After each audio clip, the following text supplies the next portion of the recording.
Hello dear student, differential জিওমেট্রির পরবর্তী ক্লাসে স্বাগতম। আজকে আমরা কিছু অঙ্ক শিখব, সাথে সাথে থিওরামও শিখব। আমি ক্লাসটি যেভাবে সাজাচ্ছি আপনারা সেভাবে করবেন, দেখবেন ডিফারেনশিয়াল জিওমেট্রি খুবই ইজি এবং আপনাদের সকল কোশ্চেনের সমাধান হবে। শুধু সুন্দর করে বেসিক থেকে পড়তে হবে, যেগুলো লাগবে অ্যাপ্লাই করতে সেই থিওরামগুলো আগে করাচ্ছি, আস্তে আস্তে সবই করাবো। ক্লিয়ার? আচ্ছা, আমার ক্লাসটি ফলো করে রাখবেন। আর আমার অনলাইন পেইড কোর্সও আছে, আপনারা যারা পেইড কোর্সে ভর্তি হতে চান অবশ্যই যোগাযোগ করবেন, ভিডিও ডেসক্রিপশনে লিংক দেওয়া আছে। দেখেন ডিয়ার স্টুডেন্ট, এখানে বলা হয়েছে যে আর ইকুয়াল টু এটা বক্ররেখার ইউ ইকুয়াল টু 1 বিন্দুতে স্পর্শরেখার সমীকরণ নির্ণয় করো। আপনারা এটা সমাধানে লিখবেন যে আমরা জানি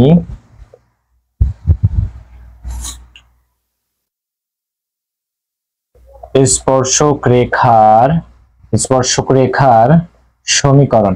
আপনাদের প্রথম দিন যে মৌলিক তিনটি সমীকরণ দেখিয়েছিলাম, R minus R equal to lambda T, এটা হলো স্পর্শক রেখার সমীকরণ ছিল, তাই না? আচ্ছা, এটাকে লিখবেন যে যেখানে R equal to X Y Z স্পর্শক রেখার উপর চলমান যে কোনো বিন্দু, তাই না? বিন্দু। এবং এবার দেখেন এই জায়গায় ফর্মুলাটা একটু চেঞ্জ করব আমি।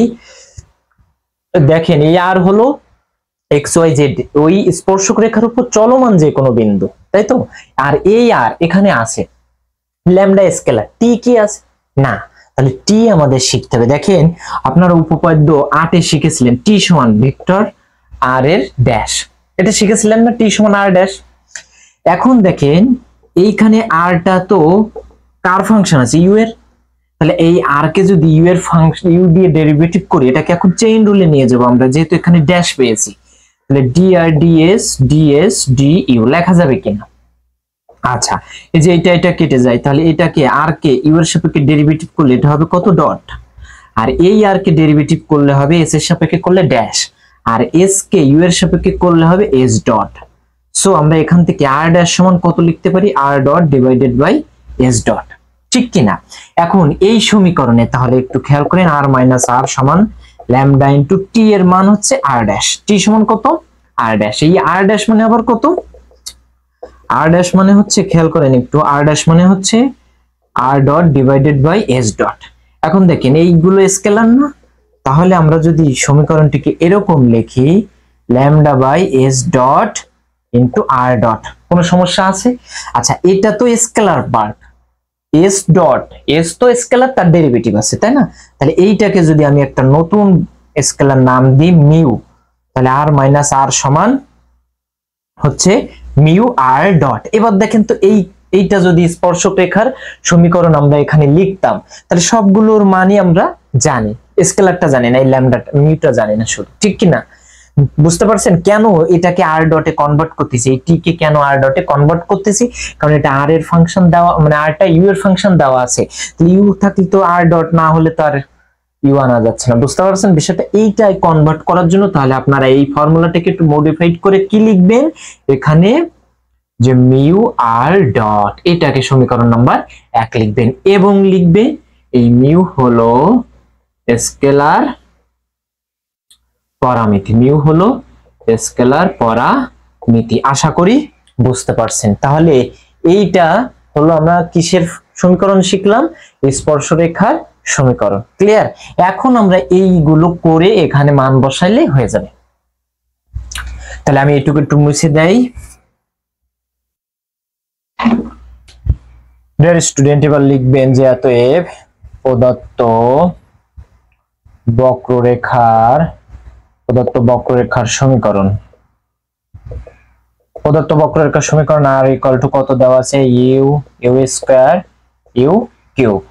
অতএব আর ডট, যেহেতু এই যে ডট বের করতে, আর ডট কত হবে? ইউ কে ইউ এর সাপেক্ষে ডেরিভেটিভ করলে 1, ইউ স্কয়ার কে করলে 2u, কিউব কে করলে 3u স্কয়ার, তাই না? এখন আমাদের এখানে আবার একটা বিন্দু বলা আছে, ইউ এর মান কত বিন্দুতে? 1 বিন্দুতে। লিখতে হবে অতএব ইউ ইকুয়াল টু 1 বিন্দুতে ইউ ইকুয়াল টু 1 বিন্দুতে r ডট সমান হচ্ছে 1 2 3, এখানে u এর জায়গায় 1 বসাবো, তাহলে এটা হলো, তাই না? এখন দেখেন এই রেজাল্ট গুলো এখন আমরা কত নম্বরে বসাবো? 1 এ বসাবো। তাহলে 1 ইমপ্লাইজ r এর জায়গায় কত হবে? xyz মাইনাস, আচ্ছা এইখানে আরো একটা জিনিস, r ডটে বসাবো, এই r এও বসাতে হবে। r এও বসালে কত হবে? 1 1 1, ঠিক কিনা?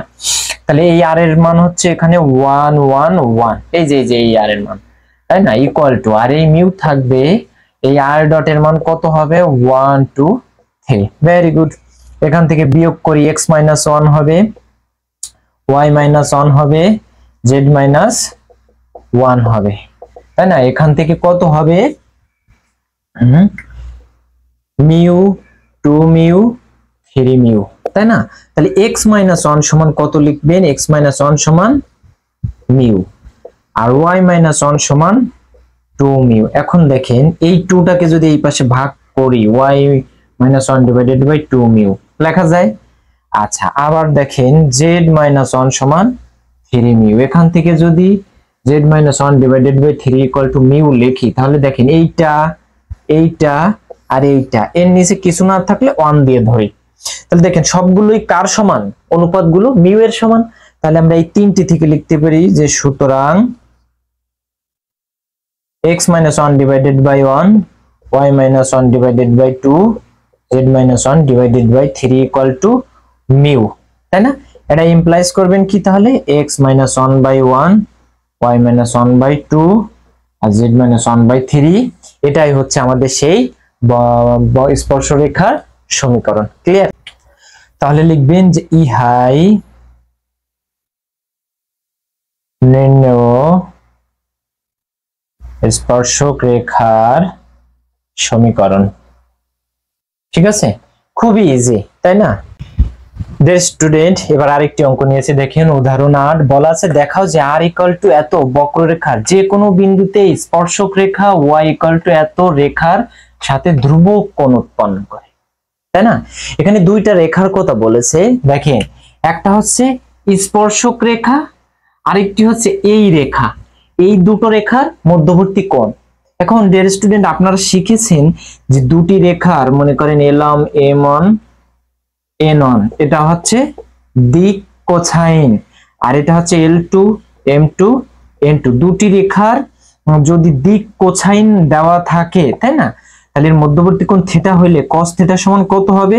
l1 l2 m1 m2 plus n1 n2। এটা হচ্ছে মধ্যবর্তী কোণ নির্ণয়ের সূত্র। আমরা এখান থেকেও এই স্পর্শক রেখার আগে দিক কোসাইন বের করব, তারপরে আমরা এই রেখার দিক কোসাইন বের করব, করে তাদের মধ্যবর্তী কোণ এই ফর্মুলা দিয়ে আমরা তৈরি করব। বেসিক কনসেপ্টটা ক্লিয়ার কিনা? তবে এখানে দেওয়া আছে আর এই বক্ররেখাটা দেওয়া আছে, এই বক্ররেখার সমীকরণ মনে করেন এই বিন্দুতে স্পর্শক, আর বলা আছে যে অন্য আরেকটা সরলরেখা, মনে করেন কোন এক জায়গায় ছেদ করেছে, এটার মধ্যবর্তী কোণ বের করতে বলেছে। ক্লিয়ার? এখন এই স্পর্শক রেখার দিক কোসাইন বের করব আমরা। আচ্ছা তাহলে আমরা কি করব দেখেন, প্রথম কাজ এটা লিখবেন যে দেওয়া আছে r সমান 3u স্কয়ার 2u কিউব, তাই না? আচ্ছা এখন এই যে স্পর্শক রেখা, তার মানে টি এর আমরা একটা ফর্মুলা শিখেছিলাম। স্পর্শক রেখা টি এর ক্ষেত্রে কত ফর্মুলা লিখেছিলাম? r dot divided by r ডটের মডুলাস। ওকে, তাহলে আমরা এইটা বের করব এখন। তাহলে লিখবেন কত? r ডট সমান, এটা ডেরিভেটিভ করলে u এর সাপেক্ষে 3, এটা হবে, এর পাওয়ার সামনে আসবে 3 দিয়ে 6, আর এর পাওয়ার 1 কমবে, তাই না? আর এটা হবে 3 দিয়ে 6 আর হচ্ছে u স্কয়ার, ঠিক কিনা? এই r ডট করলাম। এখন এখানে বলেছে কোন নির্দিষ্ট কোন বিন্দু দেওয়া নেই, বলেছে যে কোনো বিন্দুতে, তাই না?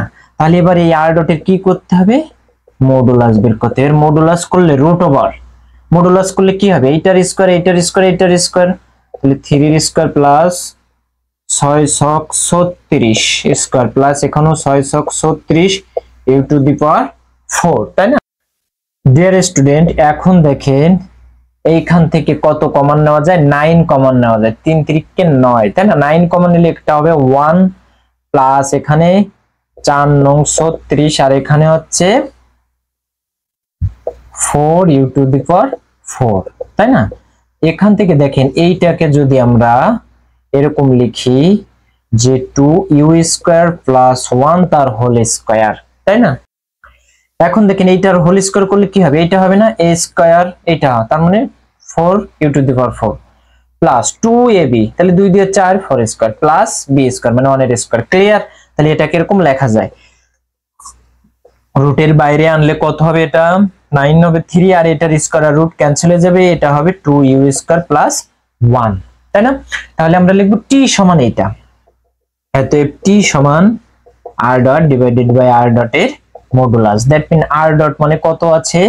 এখানে হবে 3 6u স্কয়ার, আর নিচে হবে এটা কত? 3 2u স্কয়ার প্লাস 1, তাই না? তাহলে এখান থেকে দেখেন এটা হবে কত? 3/3 ইনটু 2u স্কয়ার প্লাস 1, এইটা বাই এইটা 6u বাই এটা হবে, আলাদা আলাদা করে লেখা যায় 3 ইনটু 2u স্কয়ার প্লাস 1, আর আছে 6u square 3 into 2u square plus 1, তাই না? এখান থেকে তাহলে t সমান কত লিখতে হবে? এটা কেটে যে কত হবে? 1/2u স্কয়ার প্লাস 1, এইটা। ওকে, এটা একটা। আচ্ছা, আর এখান থেকে এইটা থেকে এটা কেটে যে 2 হবে, তাহলে কত হবে? 2u divided by 2u square plus 1, এইটা থেকে এটা কেটে যে এখানেও হবে 2, তাহলে 2u square divided by 2u square plus 1, এটা হলো স্পর্শরেখা টির ক্ষেত্রে। এখন এইটাকে আর এইটাকে আমরা সেই দিক কোসাইন ধরে নেব। এইটা হবে সেই L1, এটা হবে L2, এটা সরি L1 M1 M2, মনে করেন স্পর্শরেখার দিক কোসাইন এটা। Clear dear student? তাহলে এটাই আমরা লিখব যে এই পাশে অতএব প্রদত্ত বক্ররেখার যে কোনো বিন্দুতে স্পর্শক রেখার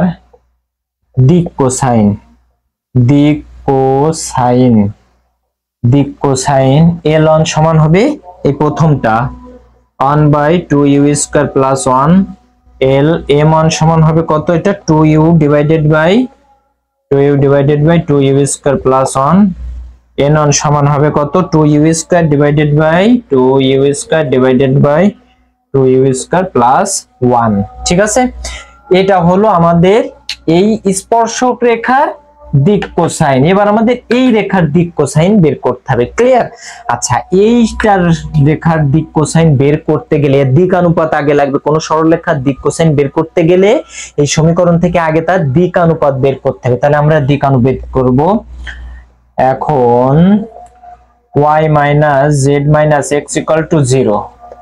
অতএব এখান থেকে দেখেন, তাহলে এইখানে যদি আমরা সমাধান করলে আমরা এই y এর মান 0 ধরতে পারি, এই z এর মান আর x এর মান 1 1 ধরতে পারি। ঠিক আছে? আচ্ছা, কেন? কারণ এখানে তিনটি চলক আছে, সমীকরণ আছে কয়টি? একটি, তাহলে দুটি অনির্ভরশীল চলক। ঠিক আছে, তো এখান থেকে লিখতে পারবেন যে x সমান y সমান z। ওকে, আচ্ছা, তাহলে x এর মান 1, z এর মান 1 ধরেছে, আর y এর মান কত? 0। ক্লিয়ার? আচ্ছা, তাহলে এখন দেখেন এইটা আমরা লিখতে পারি। তাহলে এইটাকে আমরা বলতে পারি কি? দিক অনুপাত ABC। মনে আছে যে এইটা যদি দিকানুপাত হয় ABC, তিনটি সংখ্যা ABC যদি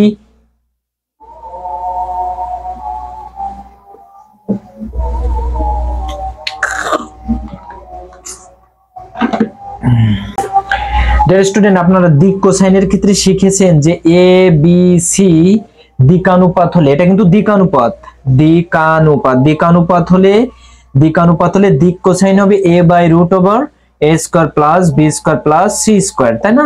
b/√a² plus b² plus c², আর হবে c/√a² plus b² plus c², এইটা, তাই না? এখন এর মান কত হবে? এইটা a, এইটা b, আর এইটা হচ্ছে c। তাহলে লিখবেন অতএব উক্ত সরলরেখার উক্ত সরলরেখার দিকানুপাত, দিক কোসাইন লিখে দেন একবারে, দিক কোসাইন। এইটা হলো তার কি, এই দিকানুপাত হলে এটা হচ্ছে তার দিক কোসাইন, তার মানে L2, এটা হবে M2, এটা হবে N2। বুঝতে পারছেন বিষয়টা? তাহলে কত হবে এটা, 1/√, এটাকে আমরা L2 ধরি, 1/√1 স্কয়ার 0 স্কয়ার 1 এর স্কয়ার, তার মানে কত হবে 1/√2।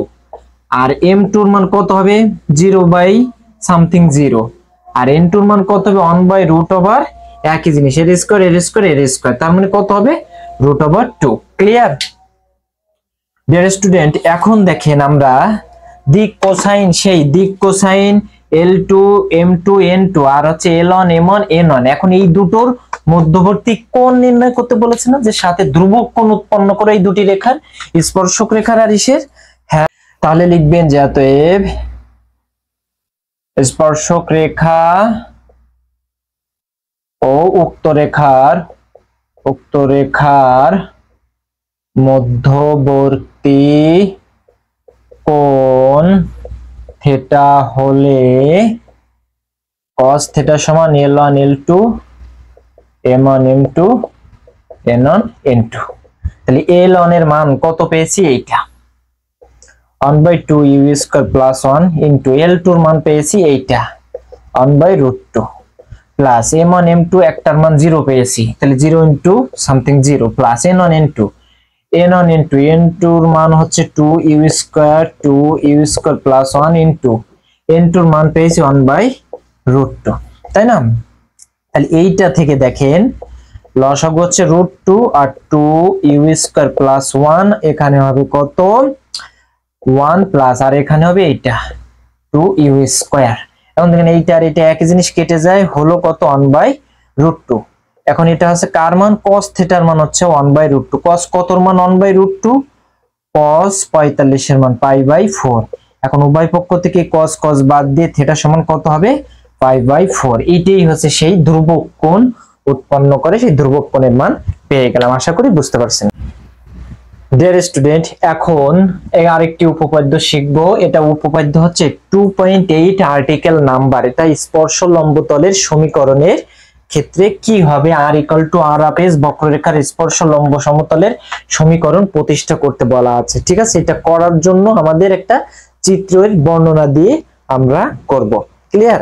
তাহলে আমরা এটা প্রমাণ করব, প্রুফ। দেখেন একটু বর্ণনা লিখবো তাহলে চিত্রের সঙ্গে। ডিয়ার স্টুডেন্ট, দেখেন মনে করেন এটা সেই স্পর্শ লম্ব তল, স্পর্শ লম্ব সমতল। ঠিক আছে, এখন এইটা হচ্ছে সি একটা বক্ররেখা, এর নিকটে পি আর কিউ, এই পি আর কিউ দুটি বিন্দু। ঠিক আছে, তাহলে এইটাই আমরা লিখব।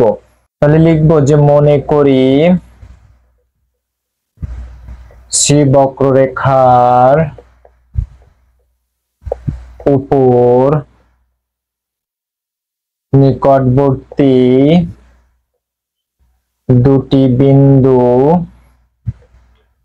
পিএস ও কিউএস প্লাস ডেল্টা এস। তাহলে এইটার নাম দিচ্ছি পিএস, আর কিউ হচ্ছে এস প্লাস ডেল্টা এস। এইটার ব্যাখ্যা আপনারা গতদিনও দেখেছেন, আমার প্রথম থেকে ক্লাস করবেন, সব বুঝতে পারবেন আশা করি।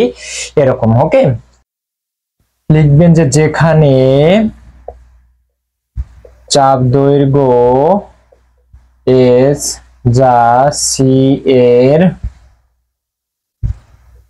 উপর হতে নেওয়া হয়েছে। আশা করি বুঝতে পারছেন যে এই ডেল্টা এ মানে এই এসটা হচ্ছে কি, ওর চাপ দৈর্ঘ্য। এই যে চাপ দৈর্ঘ্য সেটা হচ্ছে এস, এই সি এর উপরে আমরা সেই চাপ দৈর্ঘ্য এস ধরে নিয়েছি। ক্লিয়ার? ডিয়ার স্টুডেন্ট, এখন একটা মূল বিন্দু ও ধরবো। এখন একটা মূল বিন্দু মনে করেন এটা ও।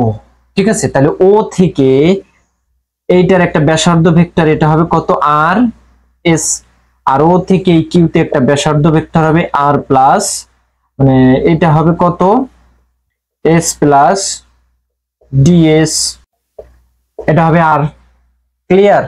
আশা করি বুঝতে পারছেন। তাহলে এখন লিখবো যে এখন ও মূলবিন্দু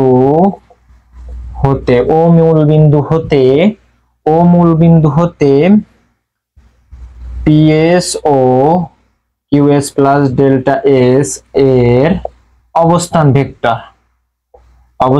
ভেক্টর যথাক্রমে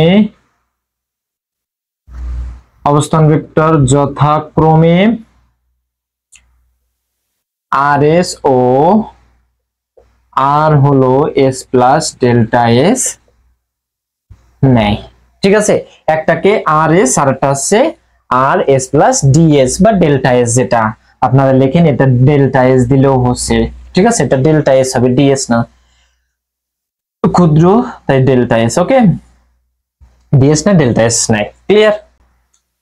ডিয়ার স্টুডেন্ট, এখন দেখেন দুটো ভেক্টর তার যদি ক্রস গুণ নিই সে সব সময় কি হয়? একটা লম্ব একক ভেক্টর হয়, লম্ব ভেক্টর। দুটো ভেক্টর মনে করেন একটা ভেক্টর এ আর একটা ভেক্টর বি, এদের যখনই ক্রস গুণ করব তখন সে কি নির্দেশ করে? এর উভয়ের উপর একটা লম্ব একক ভেক্টর নির্দেশ করে না, যেটাকে আমরা এ বি সাইন থিটা ধরি। তাই এইটাটা কি? এ বি এর উভয়ের উপর লম্ব ভেক্টর। ক্লিয়ার? তাই এখানে ব্যাপারটা হচ্ছে যে এই যে আর এস আর এই যে আর এস প্লাস ডেল এস, এইটা আমরা যদি ক্রস গুণন করি তাহলে অবশ্যই সে একটা লম্ব ভেক্টর নির্দেশ করবে, এদের ক্রস গুণন। ঠিক আছে, সেটা কোন সমতলের উপর লম্ব হবে? এই স্পর্শ লম্ব সমতলের উপর লম্ব হবে। ক্লিয়ার? তাহলে ওইটাই লিখবেন যে এখন আর ও আর এস প্লাস ডেল্টা এস এর ক্রস গুণন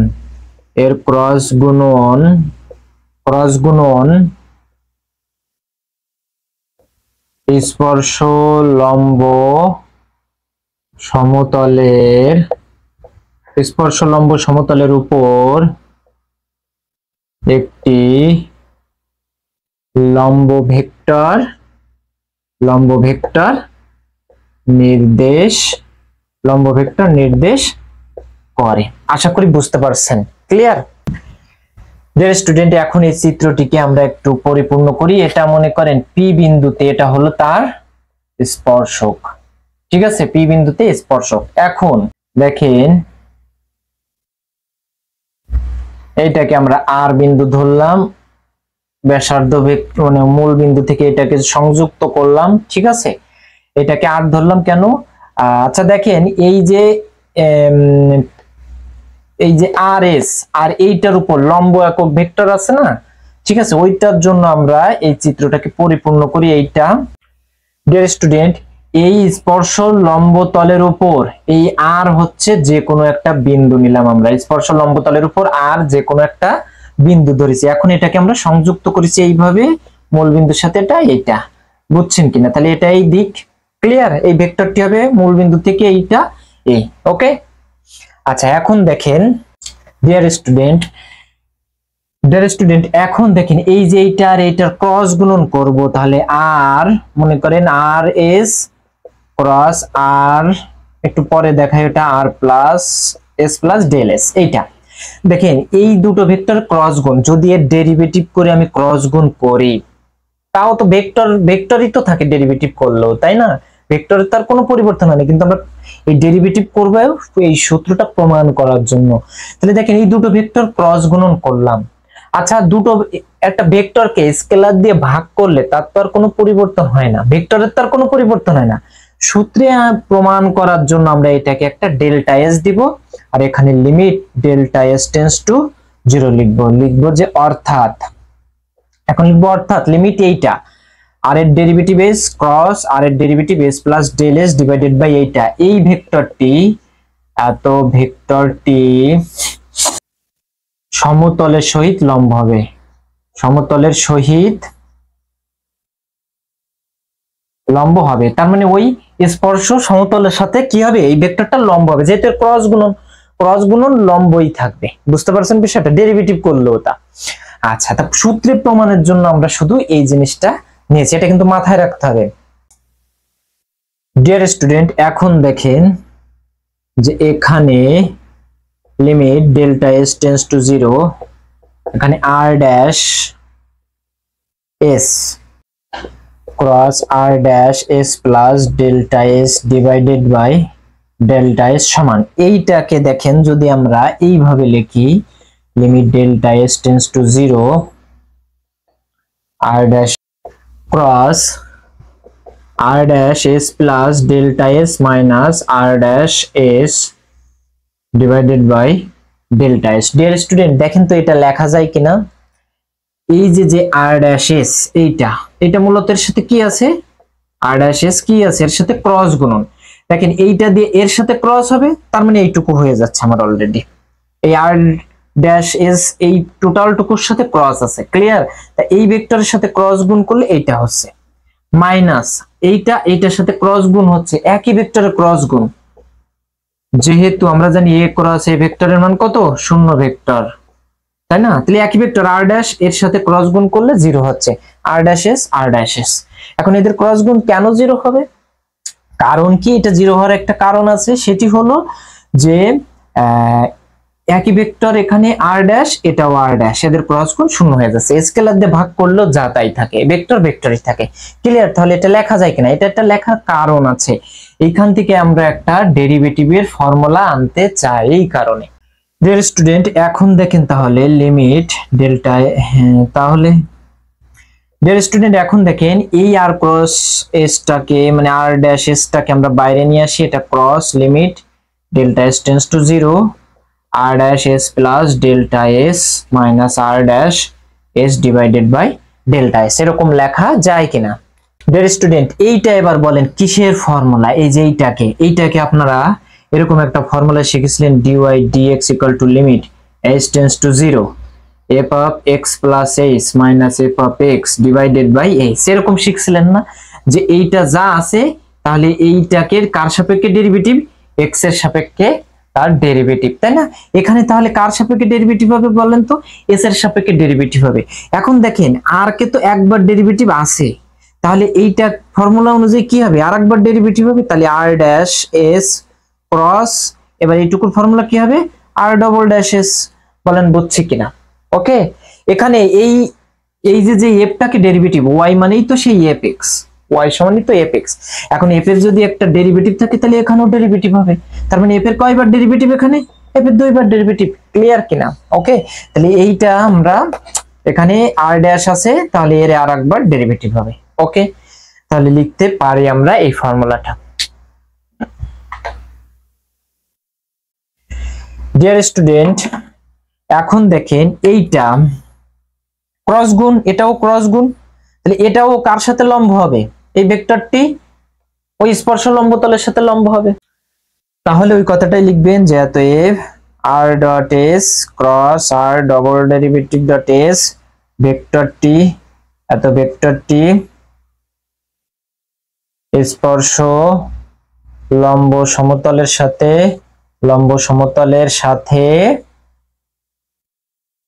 লম্ব হবে। আশা করি বুঝতে পারছেন যে r dot s r double dot s ভেক্টরটি স্পর্শ লম্ব সমতলের সাথে লম্ব হবে, ক্লিয়ার? আশা করি বুঝতে পারছেন। ডিয়ার স্টুডেন্ট এবার আমরা চিত্র থেকে শিখব, এটা মুছে দেই। এবার লিখব যে মনে করি স্পর্শ লম্ব তলের উপর চলমান বিন্দু আর, ঠিক আছে? এই স্পর্শ লম্ব তলের উপর একটা চলমান বিন্দু কত ধরেছি, আর ভেক্টর ধরেছি, ঠিক আছে? আর ধরেছি চলমান বিন্দু আর, যার অবস্থান ভেক্টর, আর ভেক্টর দেব, ক্লিয়ার?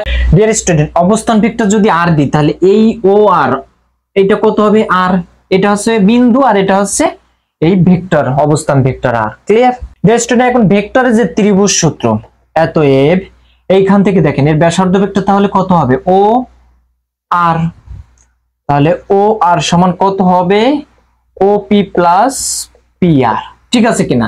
এইটা আর এইটার দিকে একই ক্রমে সূচিত হয়েছে না, তাহলে এইটা আর এইটা যোগফল সমান হবে এইটা, ক্লিয়ার কিনা? আচ্ছা এখন দেখেন ওপি এর মান কত পেয়েছি আমরা, ও আর এর মান, ও আর এর অবস্থান ভেক্টর কত পেয়েছি আমরা আর, আর ওপি এর মান স্মল আর, আর পেস, তাই তো, প্লাস পি আর। তাহলে এখন দেখেন এই পি আর সমান কত হবে, R minus R of S. এই পি আর সমান কত হবে, এই পি আর হচ্ছে এই vector R minus R of S. Clear dear student? এবার দেখেন এই যে যে আরটা ছিল এই স্পর্শ তলের উপর যে কোনো বিন্দু, তাহলে পি আর, এই পি আরটা এই স্পর্শ তলের উপর আছে, আর এই স্পর্শ তলের সাথে এইটা লম্ব, ঠিক কিনা? হ্যাঁ, ওকে। তাহলে এইটা লম্ব যদি হয় তাহলে এরকম হবে আমার মার্কারের মতো। এই যে একটা সমতল নিয়েছে, এই সমতলের উপর লম্ব হলে সে অবশ্যই আমার মার্কারের মতো হবে, সে যে জায়গায় ধরি না কেন মার্কারের মতো লম্ব হবে। তাহলে এইটা মনে করেন এখানে ধরলাম, ওকে। তাহলে এই পি আর হচ্ছে এই সমতলের উপর আছে, আর মার্কারটা হচ্ছে আমার এই ভেক্টরটা, যেটা এইটা স্পর্শ লম্ব তলের সাথে লম্ব, মানে এই সমতলের সাথে লম্ব হলে এইটা হবে আমার এইটা। তাহলে এই পি আর এর সাথে এইটা লম্ব, তাহলে এদের ডট গুণ কি হবে, শূন্য হবে। তাহলে লিখবেন যে যেহেতু পি আর স্পর্শ লম্বতলে উপর অবস্থিত এবং আর ক্রস আর ডবল ড্যাশ এস এত ভেক্টরটি স্পর্শ লম্বতলের সাথে লম্ব, ঠিক আছে। তাহলে দেখেন এইটা আর এইটা তাহলে ডট গুণ কত হবে, শূন্য হবে, তাই না? তাহলে লিখবেন সুতরাং এইটা এই তলে আছে আর এইটা এই তলের উপর লম্ব, তাহলে এই রেখা আর আমার মার্কার এদের ডট গুণ কি হবে, শূন্য হবে। তাহলে এই পি আর মানে কোন ভেক্টর পেয়েছি, এইটা, তাহলে আর মাইনাস আর পেস ডট এইটা আর ক্রস আর পেস ক্রস, এটা একটু সুন্দর করে লিখি, আর পেস ক্রস আর ডবল ড্যাশ এস, এদের ডট গুণ সমান শূন্য হবে। ক্লিয়ার?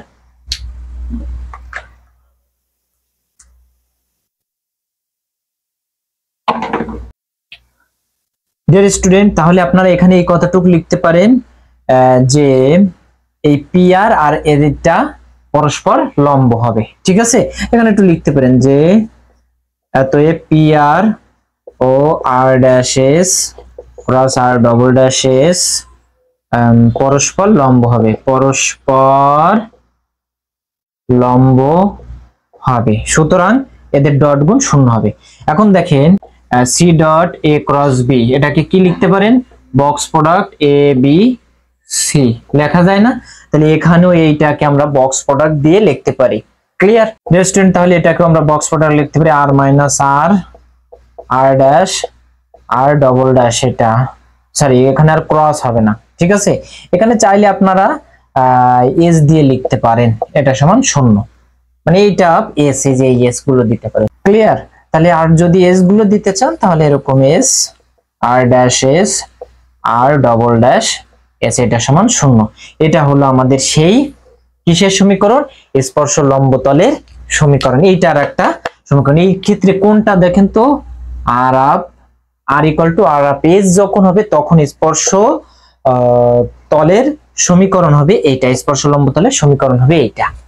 এই যে বক্স প্রোডাক্ট আর মাইনাস আর ভেক্টর আর, মানে ভেক্টর আর ড্যাশ, তার মানে কি এই ডেরিভেটিভ একবার আর আরটা হচ্ছে দুইবার ডেরিভেটিভ, এই তিনটি লিখলেই হয়ে যাবে। এখন এই বক্স প্রোডাক্ট মানে কত বলেন তো? বক্স প্রোডাক্ট মানে একটা নির্ণায়ক মান না? এই আর যদি আমরা এক্স ওয়াই জেড ধরি, আর এই আর এস মনে করেন এটা ইউ ভি ডাব্লিউ যদি ধরি, তাহলে এইটা মাইনাস এইটা কত হবে, এরকম X minus U Y minus V Z minus W. আর এই আর এস ডেরিভেটিভ করে যা পাবো এখানে লিখবো, আর ডবল ডেরিভেটিভ করে যা পাবো এখানে লিখবো। এইটার ক্যালকুলেট করলেই মানে নির্ণায়কের বিস্তার করলেই যেটা হবে সেটাই হবে আমাদের সেই স্পর্শ লম্বতলের সমীকরণ। আশা করি বুঝতে পারছেন। ডিয়ার স্টুডেন্ট, আজকে এই পর্যন্ত থাকলো। পরবর্তী ক্লাসে হচ্ছে আমরা এইটারই অ্যাপ্লিকেশন শিখবো। ডিয়ার স্টুডেন্ট, এইটার সাথে আরেকটু ব্যাখ্যা দিয়ে আসি। এটা হলো r = r অফ s হইলে আপনারা শিখলেন r - r, আর এখানে r অফ s আর হলো r এর ডবল ডেরিভেটিভ অফ s, এইটার বক্স প্রোডাক্ট সমান 0। যদি এই ফাংশনটি r = r অফ u হইতো তাহলেও একই রকম r of s r dot হবে, তখন r হবে r ডবল ডট, এইটা সমান 0, একই রকমের। বুঝতে পারছেন কিনা? ক্লিয়ার? যে যদি u এর ফাংশন হতো তাহলে r dot r double dot হবে, আর কিছুই না। ওকে, তাহলে এই দুইটা স্পর্শ লম্ব তলের সমীকরণ আমরা পাইলাম, এদের অ্যাপ্লিকেশন আমরা শিখব।